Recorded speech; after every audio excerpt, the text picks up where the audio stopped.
My mom destroyed my relationships because they reminded her of her past, so I reminded her therapist why age is just a number. My mother has been using the same excuse since she turned 45. My dad traumatized her, so now she's entitled to prove she's still got it with any male that enters our home. And I don't mean she flirts a little at PTA meetings. I mean she systematically seduces every single boy I've ever cared about. The trauma in question? My dad traded her in for Ashley, a 25-year-old, from accounting. But there's always a piece of the story she leaves out. He left after she was physically attacking him almost every single day. Bruised ribs, a black eye, everything. The police didn't care because he had to be a man. And because she convinced my dad that I encouraged her hitting him, he went no contact with us both. Luckily, she never hit me. But she did do something almost equally as bad, kissing my boyfriends. It started small. Freshman year, my friend Jake came over for a group project. Mom appeared in yoga pants and a push-up bra, bent over to look for her reading glasses, right in front of him for 5 minutes. A week later, I found them making out in our kitchen. He was 15. She said I was being dramatic, that he reminded her of her youth. Then came Connor, my sophomore homecoming date. She decided to volunteer at the last minute and spent the entire night pulling him aside to check if we needed anything. 2 weeks later, my best friend saw his car at our house while I was at practice. I came home to find his Letterman jacket in her bedroom. She'd convinced him that experienced women understood men better. We'd been dating for 3 months. Each time I tried going to the local, extremely rural police station, showed them her messages to my underage ex-boyfriends, pictures he'd sent her. I expected the officers to arrest her, or at least tell her not to do it again. But no, the officers just smirked and said, damn, if I was that age, I'd want her too. Not really a crime when they're willing. They did nothing. By junior year, I'd learned to lie. Mom, I'm not dating anyone. Meanwhile, I'd been with Marcus for 6 months. Different schools, no social media overlap. Told him my mom was going through something, and we needed to keep distance. I made one mistake though. She saw the corsage receipt in my car. A prom date? How exciting. I'll do your makeup. The night of prom, she insisted on pictures. Just a few with mom. 45 minutes of poses later, she was adjusting Marcus's bow tie, touching his chest, telling him he must work out. When we tried to leave, she started crying about missing her own prom, how dad never appreciated her youth. Marcus hugged her to be polite. She held on too long. I dragged Marcus out early, apologizing the whole way. He was genuinely disturbed. That was intense. I see why you kept me away. He promised to block her on everything, said he'd never let her get to him like she did with the others. I'm not just some high school kid. I can handle a desperate housewife. 2 days later, his best friend sent me a snap. It was a blurry photo of my mom in the McDonald's drive-thru with Marcus in the passenger seat. I called Marcus immediately. No answer. I sped home and used my key quietly. Found them in the living room, her head on his shoulder, his arm around her, both half-dressed on the couch. She was wearing my perfume. She looked up with those practiced tears. Honey, I'm so sorry. He just reminds me of my old self, of feeling wanted again. Marcus couldn't even look at me, just grabbed his shirt and left. Later, he texted that she'd been sending him pictures for days, that he'd tried to resist but she knew exactly what to say, that he was sorry but couldn't help himself, but I was done crying. Now, it was her turn, but I was too young to do any real damage yet, so I played the long game. Fast forward 3 years when I finally turned 19. My mom was still going to the same sleazy therapist who validated everything she did. Doctor, Peterson says you need to give me grace while I heal, was practically her mantra. But there was one thing I did like about him. Whenever my mom brought him to our house for a cleansing with white sage, I'd feel his greedy eyes run along my body, and now I could legally make her understand how I felt. I booked the appointment using a fake name, paying cash at the reception desk while mom was at her weekly hair appointment. The receptionist barely glanced up as she handed me the intake forms. My hands trembled slightly as I filled them out, creating a fictional history of mother issues that would mirror everything mom had been telling Peterson for years. The waiting room smelled like lavender and desperation. I watched other clients leave his office, their faces puffy from crying, clutching tissues. When my turn came, Peterson opened the door himself, his eyes scanning me with practiced concern before settling into something else entirely. His office was exactly what I'd expected. Leather furniture, diplomas on the walls, a box of tissues strategically placed on every surface. I settled into the patient chair, making sure my phone was positioned just right in my pocket. So, what brings you here today? His voice was smooth, therapeutic. I let my voice crack slightly. My mother, she's destroying my life. The words came out exactly as I'd rehearsed them in the car. She's a narcissist who can't stand to see me happy. Peterson leaned forward, notepad ready. I fed him the same phrases mom used. Emotional terrorism, weaponized vulnerability, toxic enmeshment. His pen moved faster with each familiar term. My phone buzzed. Mom, texting about dinner plans. I pulled it out to respond, maintaining eye contact with Peterson as I typed. The wallpaper, a photo of mom and me at her birthday dinner last month, filled the screen. Peterson's eyes caught the image. His pen stopped moving. Is that your mother? He gestured toward the phone. I quickly locked the screen, letting vulnerability flood my features. We have such a complicated relationship. She insists on these photos, these perfect family moments, but behind closed doors. I let the sentence trail off, watching him process this information. Sometimes the most damaging relationships are with those who should protect us most. His hand reached across to pat mine briefly. Given what you've shared, I'd like to suggest we meet twice weekly. The trauma you're describing requires intensive work. The session ended with him walking me to the door, his hand lingering on my shoulder just a moment too long. You're very brave for seeking help. Not everyone has that strength. Mom called the second I reached my car. Where are you? The library closes at 5 on Wednesdays. Just leaving now. Got caught up in research. The lie came easily. Well, hurry home. Dr. Peterson had to cancel our evening session. Some emergency with a new client. Her voice carried that edge of suspicion that had been growing lately. At home, I found her in my room, going through my dresser drawers. She didn't even try to hide it. What are you doing? I'm worried about you, honey. You've been so secretive lately. She held up a receipt from the coffee shop near Peterson's office. This isn't near the library. I met a study group there after. Don't lie to me. She moved closer, and I caught the scent of her perfume, the same one she'd worn the night with Marcus. I know when you're hiding something. That's when she dropped the bomb. I installed a tracking app on your phone, for your safety, of course. Imagine my surprise when it showed you nowhere near the library today. My mind raced. I'd need a burner phone, and fast. The next morning, she insisted on driving me. I'll drop you at the library myself. Can't have you getting distracted again. I had no choice but to play along. She watched me walk through the library doors, even waited until I was inside. I pretended to browse for 5 minutes before slipping out the back exit. The bus to Peterson's office took 20 minutes. I arrived flustered and late. I'm so sorry, I gasped as his receptionist let me in. No worries at all. Peterson appeared with a glass of water, guiding me to his office with a hand on my lower back. Controlling parents often create these kinds of scheduling difficulties. He sat closer this time, our knees almost touching. Have you considered that your mother's behavior might be escalating because she senses you pulling away? Meanwhile, Mom had discovered my deception. She stormed into the library, demanding to see security footage. The elderly librarian called me later to warn me. Mom had seen me leave on the bus, and she knew exactly which route it took. After my session, Peterson walked me out through the back door. I don't usually do this, he said, leading me to where his car was parked. But given your situation, perhaps we should meet somewhere more discreet. Coffee, maybe? To continue our conversation without the formal constraints of the office. His wedding ring was conspicuously absent. That would be helpful, I agreed, knowing Mom was probably canvassing the area. She'd already started calling my friends. Alicia texted me a warning. Your mom just called. Told her you mentioned getting help but didn't say where. She sounded crazy. Peterson handed me his business card, but he'd written his personal cell on the back. For emergencies, or if you just need someone to talk to. I made it home before Mom, but she was waiting in the dark living room. Mascara streaked down her cheeks. In her hands was my journal, the one I'd hidden under my mattress. How could you write these things about me? She quoted passages about her behavior with my boyfriends, her manipulation tactics. After everything I've done for you? You mean like sleeping with every guy I've ever dated? Your father abandoned us both. Do you know what that does to a woman's self-worth? She stood, moving closer. And now you're keeping secrets, sneaking around, just like he did. I noticed she was wearing my perfume again, the one she'd stolen for her night with Marcus. I need to see Dr. Peterson more often, she announced. He's the only one who understands what you're putting me through. 2 days later, she had her emergency session. That evening, my phone buzzed with a text from an unknown number. Peterson, your mother is very concerned about you. Perhaps we should coordinate our approaches to ensure you're getting consistent support. Would you be free for coffee Thursday? I screenshotted everything. He was moving faster than I'd anticipated. Mom found the burner phone receipt in my trash the next morning. I'd been careless, too focused on Peterson's texts to properly dispose of it. What is this? She cornered me in the kitchen, waving the receipt. It's nothing. She grabbed my wrist, her nails digging in. You don't get to have secrets from me. Not after everything. I yanked away, but her grip tightened. Something in her eyes had shifted from manipulation to genuine rage. You're just like your father, she hissed. Sneaking around, lying, making me look crazy. The bruise was already forming by the time she let go. I stared at the purple marks forming on my wrist, documenting them with my phone camera from multiple angles. The urgent care clinic was only 15 minutes away, but I needed to move carefully. Mom had retreated to her bedroom, probably calling Peterson to validate her actions. The doctor at urgent care examined my wrist with professional detachment, asking routine questions about how the injury occurred. I stuck to my rehearsed story about falling while reaching for something on a high shelf, my hand catching awkwardly on the edge. She nodded, but her eyes lingered on the distinct finger-shaped bruising pattern. These injuries are consistent with someone grabbing you, she said quietly, meeting my gaze. There are resources available if you need help. I shook my head, maintaining my story. She documented everything carefully, gave me care instructions, and let me leave without pushing further. The medical record would exist if I needed it later. The next morning, Mom had transformed into the perfect mother. Pancakes waited on the table, my favorite, with fresh strawberries arranged in a heart shape. She wore a soft cardigan instead of her usual low-cut tops, her makeup subtle and maternal. I made your favorite breakfast, she said, her voice honeyed with false remorse. We need to talk about yesterday. Dr. Peterson suggested we try a family session. He thinks it would help us work through our communication issues. I sat down carefully, keeping my bruised wrist hidden under the table. The pancakes tasted like manipulation, but I forced myself to eat while she outlined Peterson's new treatment plan for our dysfunctional dynamic. The family session was scheduled for that afternoon. Mom drove us there together, filling the silence with observations about my recent behavior, how concerned she was about my secretive nature, how Peterson was the only one who truly understood our situation. Peterson's office felt different with Mom there. She positioned herself perfectly, close enough to seem engaged, but angled to display her figure in the tight dress she'd changed into after breakfast. I recognized it immediately. It was mine, taken from my closet that morning. Thank you both for coming, Peterson began, his professional mask firmly in place. Family dynamics can be complex, especially when there are trust issues involved. Mom launched into her performance immediately. She spoke about my increasing detachment, my concerning secrecy, the way I'd been pulling away from healthy family bonds. Her hand occasionally touched her chest as she spoke, drawing Peterson's attention exactly where she wanted it. She's been lying about her whereabouts, Mom continued, tears threatening at the corners of her eyes. And I'm worried she might be developing inappropriate attachments to older men. It's a pattern I've noticed recently. Peterson's pen paused mid-word. His eyes flicked between us, processing this unexpected accusation. Mom's hand moved to rest on the arm of her chair, her fingers tracing small circles on the leather. That's quite a serious concern, he managed, clearly struggling with the dual knowledge of our separate sessions. What makes you think this might be happening? Mom leaned forward slightly, her voice dropping to a confidential whisper. She's been secretive about relationships, hiding things from me, and the way she looks at certain men. She trailed off, letting the implication hang in the air while touching Peterson's desk desk briefly, as if seeking support. I watched Peterson's discomfort grow. His usual therapeutic composure cracked slightly as Mom continued her performance, each gesture calculated to draw him in while painting me as the problem. When she mentioned my fixation on unavailable men, her hand briefly touched his arm. The session ended with Peterson suggesting individual work before attempting more family sessions. Mom's eyes narrowed slightly at this deflection, but she smiled and thanked him for his wisdom. As we prepared to leave, she made her move. Dr. Peterson, I know this is unusual, but would you consider a home visit? Sometimes seeing our environment helps therapists understand the full picture. Her fingers played with her necklace as she spoke. I could make dinner. We could discuss treatment options in a more relaxed setting. Peterson hesitated, his training warring with whatever Mom had awakened in him. That's not typically something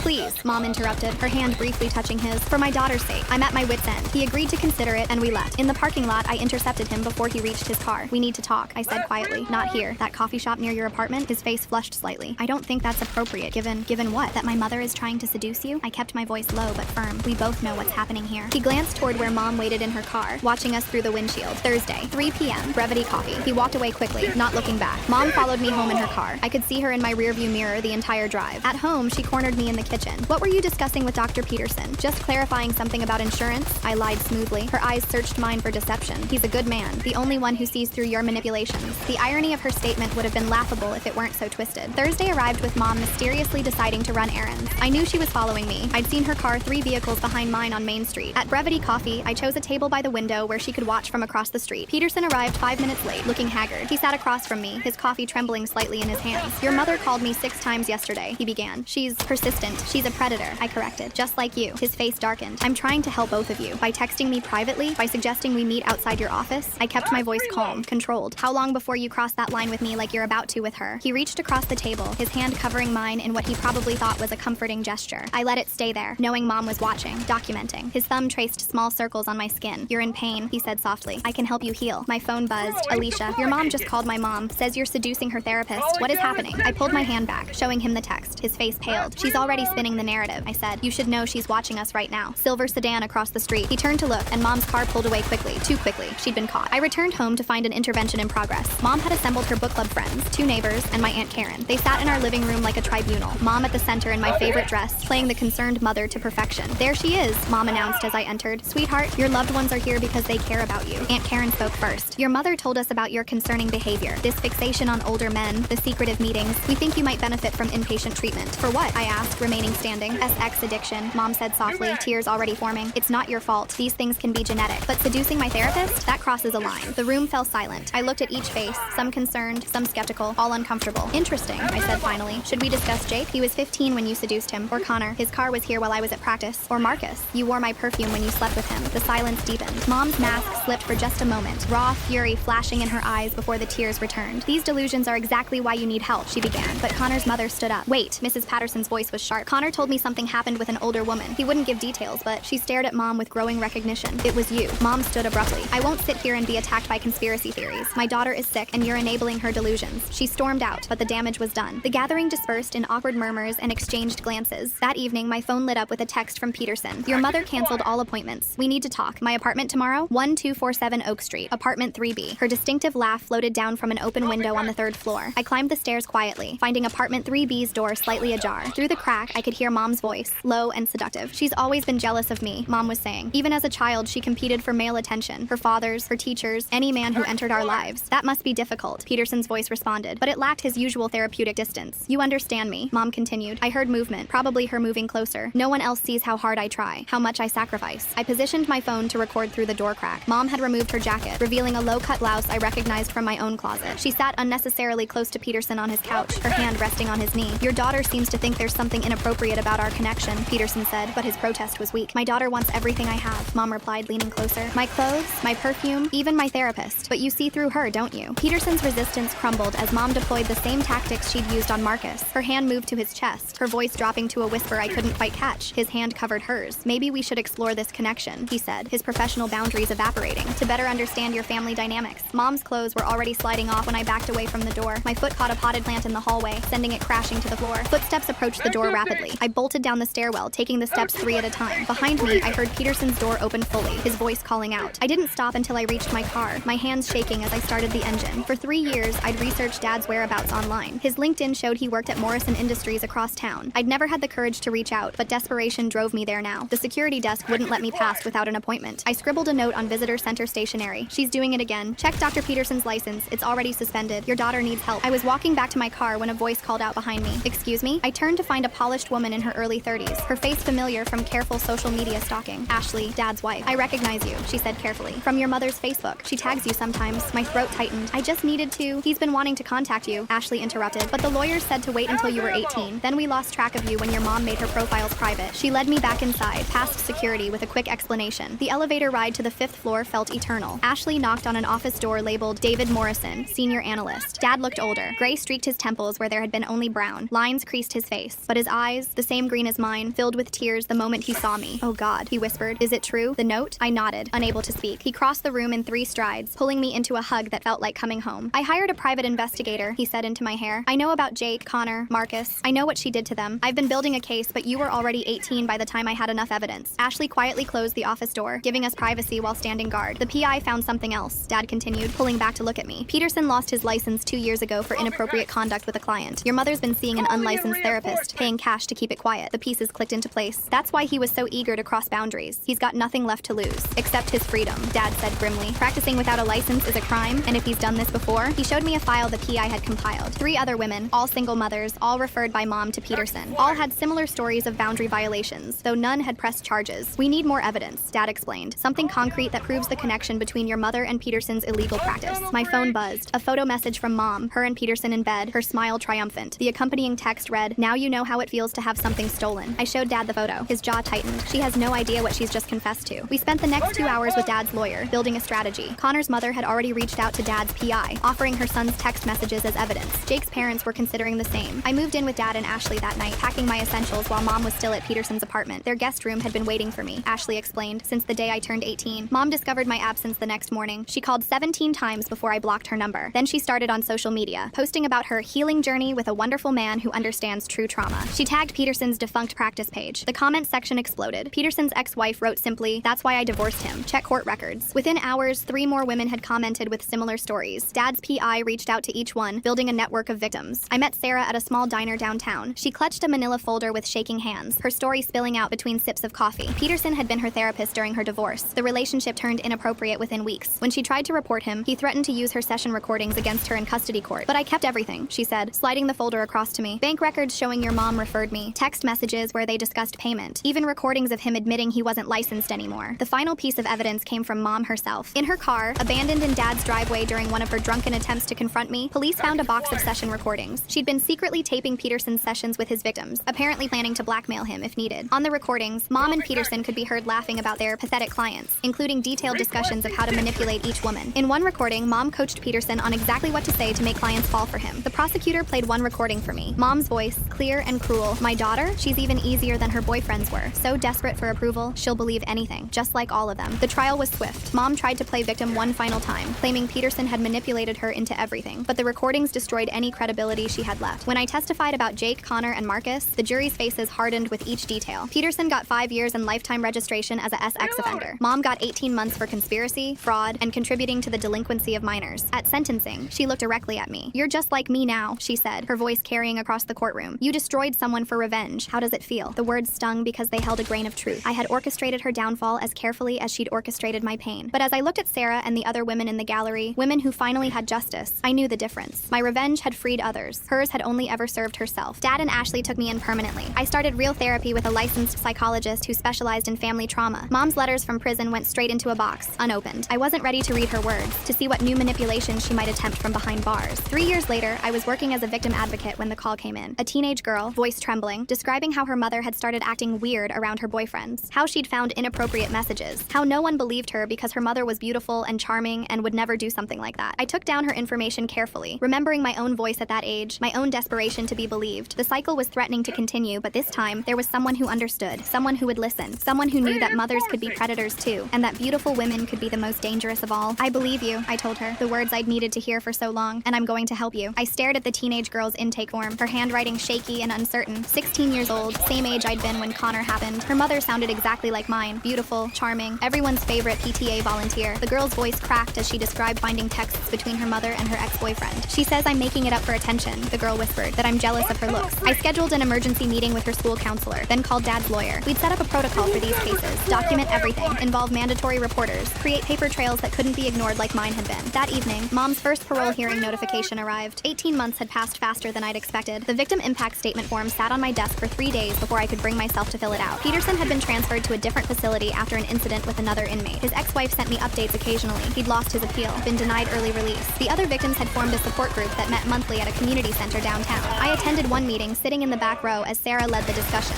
7 women total, all referred by Mom to Peterson over the years. They shared stories about rebuilding trust, setting boundaries, recognizing manipulation tactics. When they asked me to speak, I couldn't find the words. The teenage girl's case escalated quickly. Her school counselor mandated a CPS investigation after reviewing the evidence. Unlike my situation, these officers took it seriously. Times had changed, training had improved. The girl's mother was ordered to cease contact with any of her daughter's peers pending investigation. At 2 weeks before Mom's hearing, she sent a letter through her lawyer. I recognized her handwriting on the envelope, the same loopy script that had signed permission slips and forged Dad's name on divorce papers. Ashley found me staring at it in the kitchen. "You don't have to read it," she said gently. "Or you can read it with support. Your choice." I opened it alone in my room that night. Mom's words were carefully crafted, probably edited by her prison therapist. She wrote about understanding her actions, taking accountability, wanting to rebuild our relationship. But between the lines, I could still see her patterns: subtle blame shifting, minimizing, painting herself as a victim of circumstances. The parole hearing was scheduled for a Tuesday morning. Dad took the day off work to drive me there. In the parking lot, I spotted Connor's mother heading inside. She'd submitted her own statement about the lasting impact on her son. Inside the hearing room, Mom wore prison blues instead of her usual carefully chosen outfits. Her hair had gray roots, her face bare of makeup. She looked smaller somehow, older. When she saw me, her eyes filled with tears that might have been genuine. The parole board asked her about her rehabilitation progress.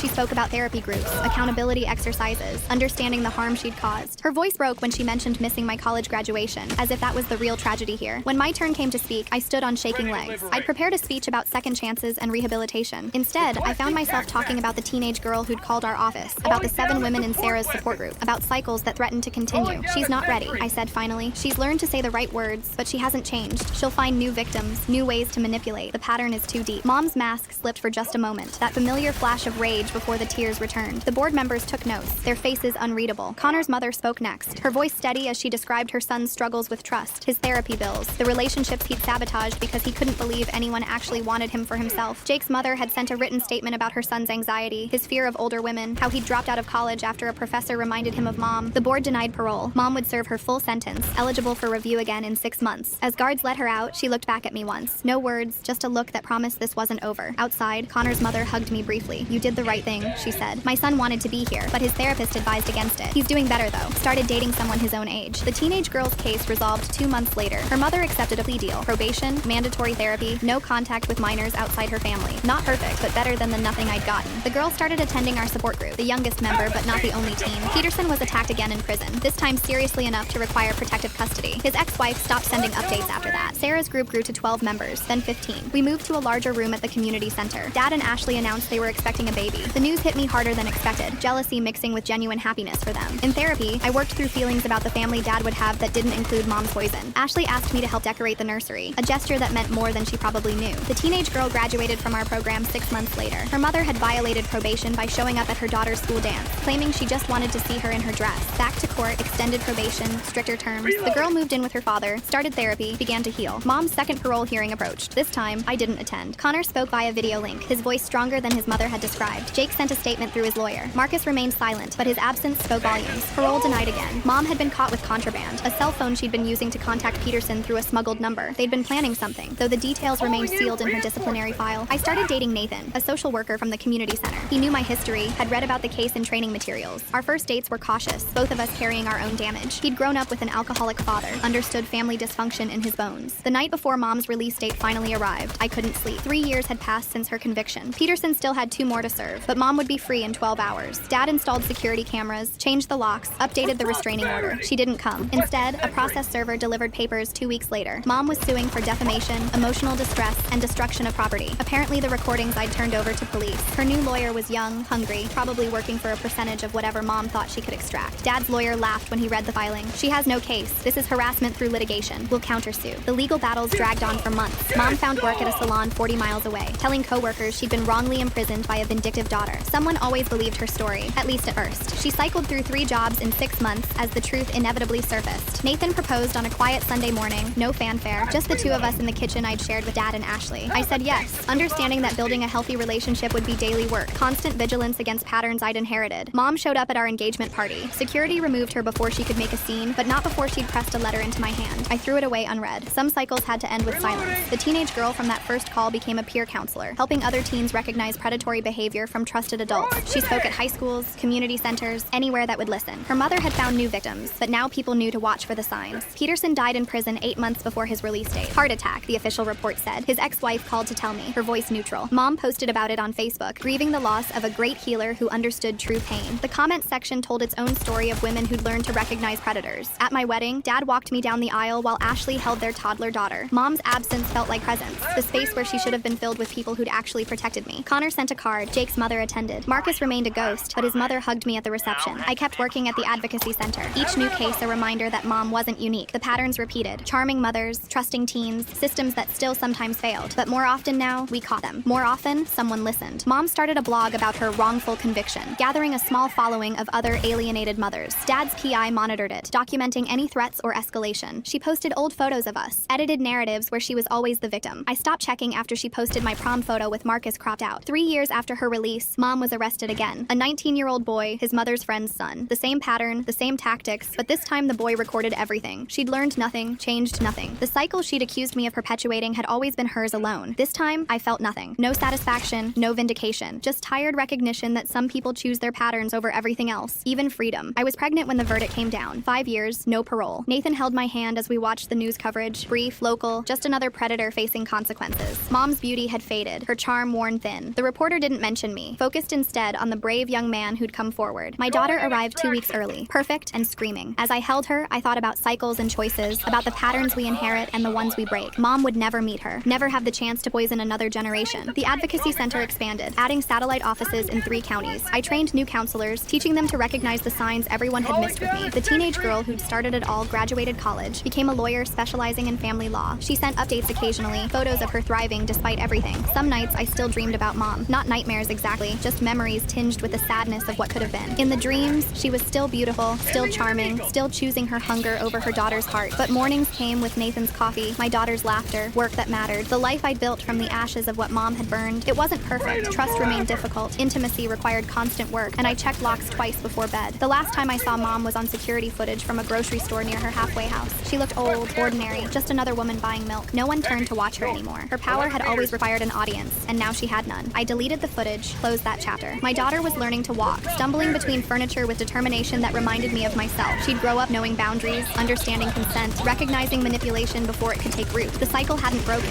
it had ended. Not with revenge or vindication, but with the simple act of choosing differently. Every day, every small moment, choosing to build instead of destroy, choosing to protect instead of consume. Mom would serve her time, possibly find new victims, definitely blame everyone but herself. But her reach had limits now, her patterns recognized, her power diminished to what it had always been, a desperate woman feeding on others' trust. I signed adoption papers for Ashley's second child, officially becoming the sister I'd already been. Dad cried at the ceremony, finally able to give me the family he'd always wanted us to have. Mom became a story we rarely told, a lesson learned, a past that no longer defined our future. The work continued. New calls, new cases, new cycles threatening to begin, but also new victories, new voices speaking truth, new systems learning to listen. Each small triumph proof that patterns could be broken, that daughters didn't have to become their mothers, that beauty without conscience was just another cage. My daughter took her first steps on a Tuesday afternoon, reaching for me with absolute trust. I caught her, held her close, promised silently to be the mother I'd needed. Not perfect, but present. Not consuming, but nurturing. The cycle ended with choice, and I chose her, chose us, chose the life Mom had tried to steal but couldn't. Because in the end, that's what broke the pattern. Not revenge or justice or even understanding, just the daily decision to be different, to choose love over hunger, protection over predation. The cycle Mom started ended the only way it could, with someone finally saying no, meaning it, and building something better from the ruins.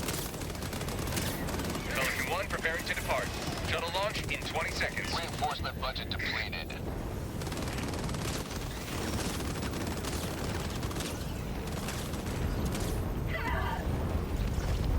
Extraction complete. Pelican 1 beginning ascent.